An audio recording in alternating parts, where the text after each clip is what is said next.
नाज़रीन, आज 11 अगस्त है और 11 अगस्त 1947 को जो दिन आज का दिन हम मनाते हैं वो दिन था जब कायद आज़म मोहम्मद अली जिन्ना बानी पाकिस्तान ने एक बहुत ही अहम तकरीर की। उस तकरीर के अंदर बहुत ही अहम जुमले थे, बल्कि यूँ समझिए कि पाकिस्तान के दस्तूर की बुनियाद उन्होंने फराहम कर दी, मगर बदकिस्मती से वो बाद में वो जो दस्तूर की बुनियाद उन्होंने दी थी वो हमारे दस्तूर का हिस्सा उस तरह से नहीं बन सकी। उस तकरीर में यूँ तो बहुत कुछ था, एक पूरा लाए अमल था, लेकिन जो असल बात थी वो ये थी कि आज के दिन कोई हिंदू हिंदू ना होगा, कोई मुसलमान मुसलमान ना होगा, सब अपनी इबादत गाहों में जाकर इबादत कर सकेंगे। और इसके साथ साथ ये भी कहा कि रियासत का मज़हब से कोई ताल्लुक़ नहीं होगा। ये कायद आज़म मोहम्मद अली जिन्ना ने कहा था, ये किसी आम आदमी की तकरीर नहीं है, किसी आम सियासतदान की तकरीर नहीं है। बानी पाकिस्तान के ये अल्फाज थे, मगर अनफॉर्चुनेटली उनके अल्फाज को, उस तकरीर को ना सिर्फ उसके मतन को टेम्पर किया गया, सेंसर किया गया, बल्कि उसको अपने दस्तूर का हिस्सा भी नहीं बनाया गया। आज का दिन अक़लियतों के नाम है, आज का दिन परचम के सफ़ेद रंग के नाम है, आज का दिन उन सब के नाम है जो असल में पाकिस्तानी है। तो ये एक हमें दिन ज़रूर मनाना चाहिए और ये याद रखना चाहिए कि कायद आज़म मोहम्मद अली जिन्ना ने क्या कहा था। अब आते हैं आज के जो मौज़ूआत हैं उसके हवाले से बात करते हैं। पहले तो कुछ अहम डेवलपमेंट्स हैं जो कि रीजन से मुतालिक है, और मोहसिन नकवी साहब आज तेहरान पहुँचे हैं। कहा यह जा रहा है कि वो एक मरतबा फिर बातचीत करेंगे, एतमाद में लेंगे। जो 6 शराइत ईरान ने पेश की हैं अमेरिका को, उसके हवाले से बात करेंगे। लेकिन साथ ही साथ ये भी कहा जा रहा है कि जो मक्का मुआहिदा हुआ है उसके हवाले से भी बात होगी।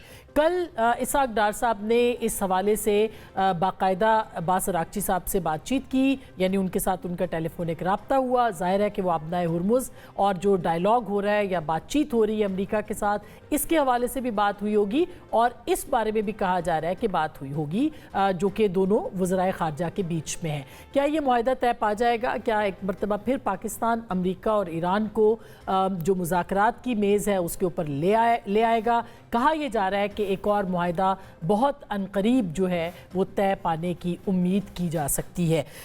दूसरी जानिब पाकिस्तान की सियासी मामलात है, पाकिस्तान के सियासी हालात हैं।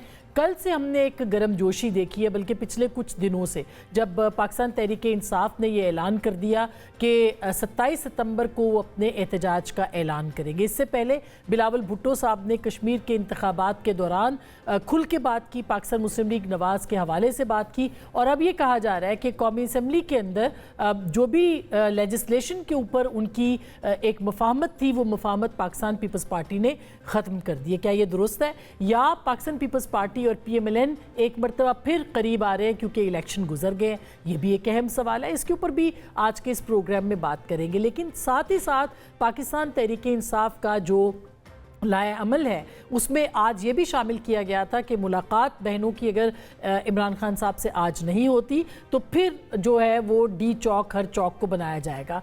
क्या उस तरफ जाया जाएगा? 13 और 14 अगस्त की रात को भी कहा जा रहा है कि एहतजाज किया जाएगा। पाकिस्तान तहरीक-ए-इंसाफ के बीच क्या कन्फ्यूजन है और इख्तलाफात तो अब सामने आ ही रहे हैं।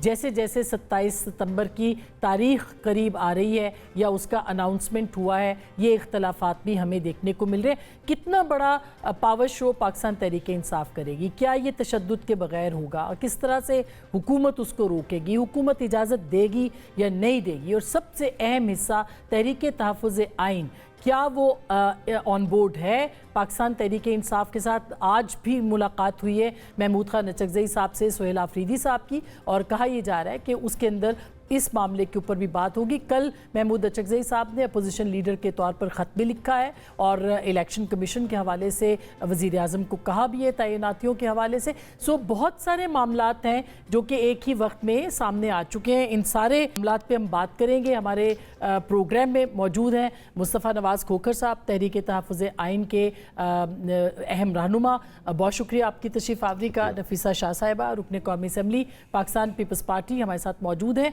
عقیل ملک صاحب، بیرسٹر عقیل ملک جو کہ وزیر مملکت برائے پارلیمانی قانون اور انصاف ہیں، وہ بھی ہمارے ساتھ تھوڑی دیر میں موجود ہوں گے۔ سب سے پہلے نفیسہ آپ سے ہی شروع کیے دیتے کہ ایک تو یہ جو ہم سن رہے ہیں کہ پاکستان پیپلز پارٹی نے، اور الٹی گنتی والی تقریر تو بہت مشہور ہوئی ہے، میرا خیال ہے وہ گنتی سیدھی ہو رہی ہے، کیا وہ گنتی سیدھی ہو رہی ہے یا الٹی گنتی واقعی شروع ہو چکی ہے؟ دیکھیے، سب سے پہلے تو میں بھی مائنورٹیز کے حوالے سے ہماری ملک کی ڈائیورسٹی سیلیبریٹ کرتے ہوئے جتنے بھی یہاں مذہب ہیں اقلیتوں میں، ان کو مبارکباد بھی پیش کرتی ہوں، لیکن میں یہ ضرور چاہوں گی کہ اٹس اوکے کہ ہم اس دن قائد اعظم محمد علی جناح کی ایک گریٹ اسپیچ تھی، وہ سیمینل اسپیچ تھی جو کنسٹیٹوئنٹ اسمبلی، جو اب سندھ اسمبلی ہے، اس میں انہوں نے یہ نقطہ اٹھایا کہ پاکستان میں ساری اقلیت مطلب ایوری بڈی از فری کہ اپنی عبادت گاہوں میں جائے اور پریکٹس کرے religion. Having said that, I still think کہ پاکستان بحیثیت ریاست ہم جو مائنورٹیز کے تحفظ کے لیے جو ہمیں اقدام کرنے چاہیے، شاید ہم اس میں اس وقت بھی بہت تشویش پائی جاتی ہے، اور بالخصوص حالانکہ سندھ گورنمنٹ نے تو اس کے اوپر لیجسلیٹ بھی کیا ہے، لیکن بالخصوص جو فورسڈ کنورژن ہے بچیوں کا، دے بہت زیادہ انسیکیورٹی ہے اس میں، تو اس اینڈ ادروائز آلسو جو کچھ ایسے قوانین ہیں جو مذہب کے نام پہ بنے ہوئے ہیں، ان کی آڑ میں مائنورٹیز کو کافی کارنر کیا جاتا ہے، اور اس پر ایک جنرل بحث بھی ہونا چاہیے۔ اور کاش اس موقع پر صرف اسٹیٹمنٹ کی حد تک نہیں، لیکن وزیر اعظم کچھ پیکج دے دیتے، کوئی آئینی لیگل پیکج جس میں کچھ کمٹمنٹس مائنورٹیز کے ساتھ کرتے، تو پھر تو 11 اگست کی سمبولک افادیت سے زیادہ کوئی پریکٹیکل بھی افادیت۔ آپ اس کو دستور کا حصہ ہونا چاہیے؟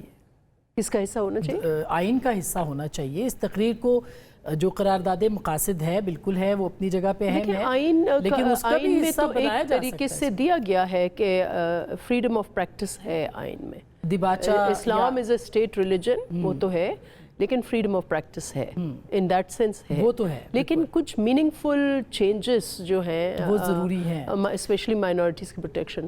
اب آئیں اپنے موضوع پر، یہ جو الٹی گنتی کی بات اس لیے ہوئی کہ حکومت کی جو حرکتیں ہیں بالخصوص کشمیر الیکشن کے حوالے سے، وہ ساری الٹی ہیں، اور الٹی اس لیے ہیں کہ الیکشن جو ہے وہ مسئلے کا حل ہوتا ہے، یا مسئلے کی حل کی طرف آپ جائے جاتے ہیں۔